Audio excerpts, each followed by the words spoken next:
Radhe Radhe everyone, आप देख रहे हैं सीरियल स्यापा, जहां पे हम देते हैं आपको आपे के फेवरेट शो राधा कृष्ण की पूरी स्टोरी अपडेट। आज रात के एपिसोड में क्या कुछ खास होने वाला है, उससे पहले जानने के लिए आप हमारे चैनल को सब्सक्राइब ज़रूर कर लीजिए।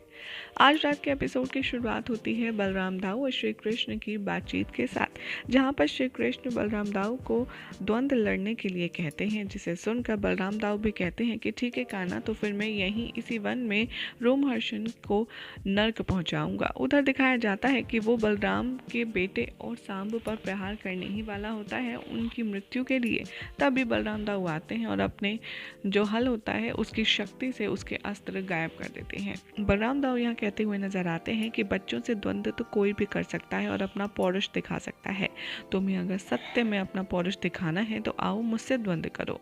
रोमहर्षण कहता है कि तुम अभी भी नहीं समझे, मेरे साथ महादेव का आशीर्वाद है और मेरे साथ लड़ाई करके तुम्हें सिर्फ इंसल्ट के अलावा कुछ नहीं मिलेगा।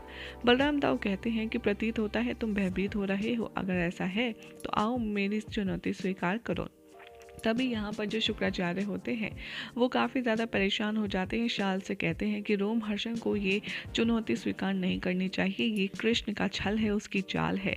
यदि ऐसा हुआ तो बहुत अनर्थ हो जाएगा। तभी वो कांटेक्ट करने की कोशिश करते हैं रोमहर्षण से और शुक्राचार्य रोमहर्षण को आदेश देते हैं कि जो बलराम कह रहा है वो बिल्कुल भी मत मानो और रुक जाओ, तुम्हें ऐसी बेवकूफ़ी करने की कोई आवश्यकता नहीं। रोमहर्षण कहता है मेरे साथ महादेव का वर है, वो मुझे हरा नहीं सकता और ऐसे मैं द्वारका से भाग कर तो नहीं आऊँगा, मेरी इज्जत का सवाल है, इसीलिए मैं बलराम को हरा करके ही द्वारका से प्रस्थान करूँगा। यहाँ पर रोमहर्षण बलराम दाऊ को चुनौती के लिए कहते हैं और बोलते हैं कि आओ बलराम, मैं सज्ज हूँ, देखते हैं कौन जीतता है कौन हारता है।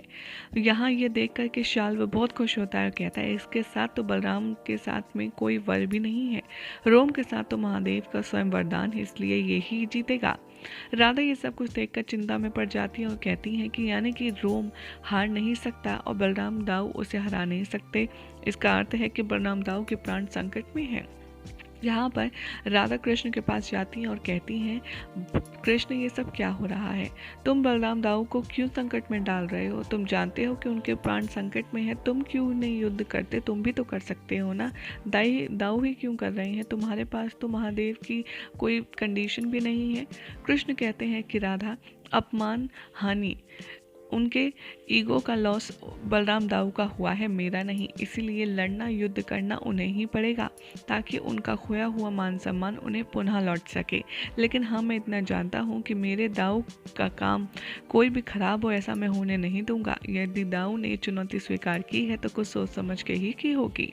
यहाँ पर दिखाया जाएगा कि बलराम दाऊ रोमहर्षण को उसी जगह पर ले आते हैं जहाँ पर श्री कृष्ण ने अपने पैर में कांटा चुभाया होता है। पीछे पीछे सारे द्वारकावासी एकत्रित हो जाते हैं और युद्ध आरंभ होता है, जहाँ पर रोमहर्षण कहता है कि आओ बलराम, मैं भी दिखाता हूँ द्वारकावासियों को कि उनका सेनापति कितना ज़्यादा कमज़ोर है और तुम्हें आज मैं मृत्यु को यहाँ पर शैया बनाऊंगा।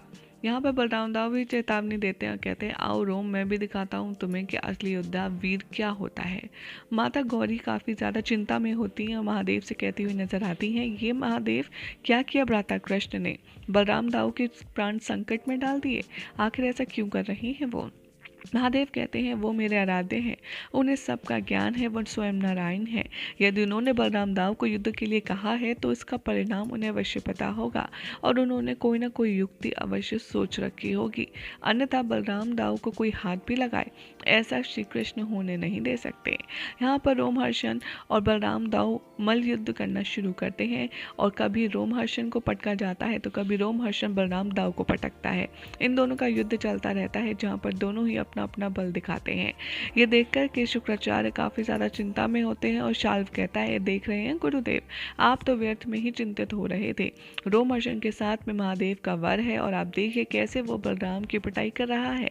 ये सब कुछ देख करके राधा काफ़ी ज़्यादा हैरान परेशान होती हैं और वो कहती हैं कि कृष्ण, तुम कुछ कर क्यों नहीं रहे हो, तुम देख रहे हो ना बलराम दाऊ के प्राण संकट में ऐसे तो ये बहुत अनर्थ हो जाएगा। यहाँ पर कृष्ण कहते हैं कि मेरा कार्य बलराम दाऊ की मदद करना था, मैंने मदद कर दी है, आगे जो कुछ करना है वो दाऊ को ही करना होगा। यहाँ पर कृष्ण बताते हैं राधा को कि आज बलराम दाऊ बल का प्रयोग कर रही हैं, जबकि उन्हें बल नहीं बल्कि अपने विवेक से काम लेना होगा। बलराम दाऊ को अपना विवेक जागृत करना होगा ताकि वो रोमहर्षण का अंत कर पाए। लेकिन शुक्राचार्य को पता होता है कि कृष्ण ने बलराम को युद्ध के लिए भेजा है, तो यह जरूर इसके पीछे कोई ना कोई अवसर या फिर कोई ना कोई सुनिश्चित मार्ग जरूर होगा। इसीलिए वो शाल्व को कहते हुए नजर आते हैं कि कृष्ण वो चीज़ है जो बलराम की तरफ उठने वाले हाथों को उखाड़ कर फेंक देगा।